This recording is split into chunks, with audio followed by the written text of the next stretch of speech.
Syrup से मौत का बड़ा आंकड़ा सामने आया है। कफ सिरप से अब तक 20 बच्चों की मौत हो चुकी है, तो छिंदवाड़ा में सबसे ज्यादा 17 बच्चों की जानें गई हैं। बैतूल और पांडुरना में अभी 3 बच्चों की मौत हो गई है और ये दुर्भाग्यपूर्ण घटना है। इस पर डिप्टी सीएम राजेंद्र शुक्ल ने भी दुख जताया है। दवा बनाने वाली कंपनी को बख्शा नहीं जाएगा, राजेंद्र शुक्ल ने कहा। और साथ ही उन्होंने कहा कि गिरफ्तारी के लिए छिंदवाड़ा से पुलिस रवाना हो गई है। तो मध्य प्रदेश में कफ सिरप से अब तक जो मौतें हुई थी उसके आंकड़ों में बढ़ोतरी हुई है। अब 20 बच्चों की मौत की पुष्टि हो गई है कफ सिरप की वजह से। और सिर्फ छिंदवाड़ा के लिए यहाँ पर 17 बच्चों की जानें गई हैं कफ सिरप की वजह से। पहले डॉक्टर प्रवीण सोनी को गिरफ्तार कर लिया गया है और अब स्वास्थ्य मंत्री राजेश शुक्ल ने भी बयान जारी कर कहा है कि यह दुर्भाग्यपूर्ण घटना है। दुख उन्होंने जताया है और साथ ही कहा है कि बख्शा नहीं जाएगा किसी भी कंपनी को जो भी इस दवा को मैन्युफैक्चर कर रही थी। और साथ ही उन्होंने कहा कि गिरफ्तारी के लिए छिंदवाड़ा से अब पुलिस रवाना हो गई है। तो कफ सिरप पर अब एक्शन लेने की तैयारी में सरकार दिखाई दे रही है।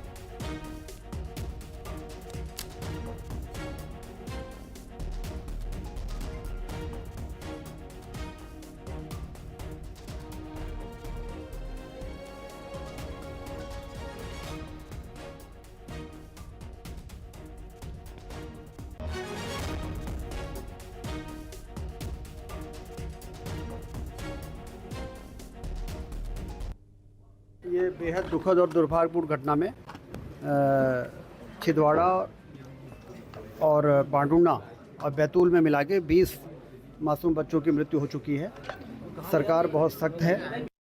जो दवाई बनाने वाली कोल्ड ड्रिंक बनाने वाली कंपनी है उसके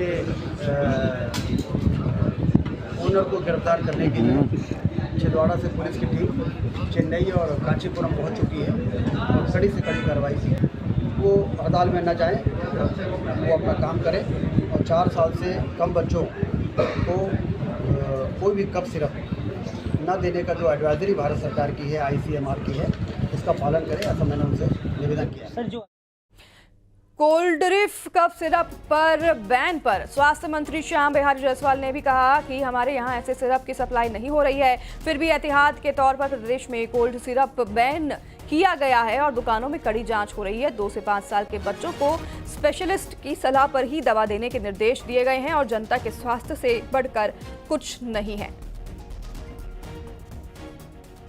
जिन राज्यों में ऐसी घटना हुई है उन राज्यों ने उन सिरप को प्रतिबंधित कर दिया है, लेकिन हमारे यहाँ इस प्रकार के सिरप जो अन्य राज्यों में जिनसे बच्चों की हानि हुई है, ऐसे सिरप हमारे यहाँ उन कंपनियों को सप्लाई नहीं है।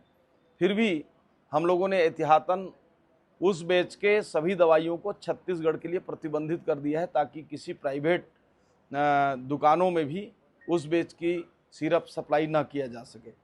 और हमारे यहाँ जो सप्लाई हो रहे सिरप हैं उनकी भी सभी स्तर पर हम जांच करा रहे हैं और जांच के बाद संतोषजनक नहीं होगा तो उन पर भी हम रोक लगाएंगे। किसी भी व्यक्ति के स्वास्थ्य के साथ खिलवाड़ माननीय विष्णुदेव साय जी की सरकार बर्दाश्त नहीं